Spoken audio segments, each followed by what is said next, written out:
ababene bemuruka abo kusingura ebigezo bya sine ya mukaga abo umwaka ogwire kandi ombigeze ebi abeji 50 hishomereri bakahikana principal passes 3 kandi wasinjire akaba inovoneri 19 abeji 13 bakihaye principal passes 2 kandi bana bihaye principal pass imwe.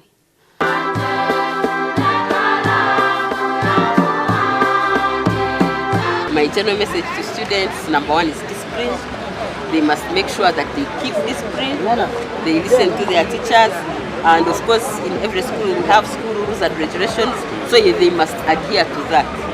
And then of course concentrate on their studies, know what brought them to school, and read the books. We have textbooks in the libraries, they should make use of that. They make use of the time they have at school, prep time, morning and evening.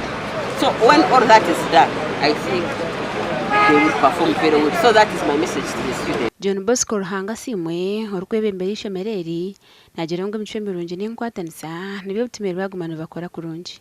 Umwana yabaye n'emico nahika kandi cyakandi na staff abashomesa bitu bari committed kandi bari qualified.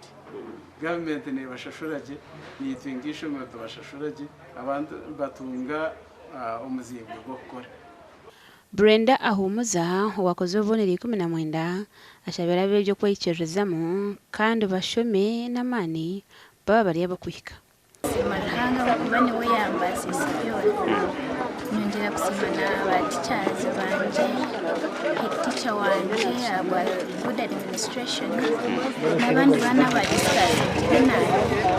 Father Silverio Twino Mujuni umusaserodoti wa Nyakibale Parish ashabira beji okugendera mu mahanda ishire babane benda kuhika. Ishomero rya St Paul's SS Bukinda niryesimba buri mwaka abo kora kurungi kandi omucyanga cya Kigezi nerumwa amashomero agarukwesiimisa. Gashaka Job na manyo mu Rukiga.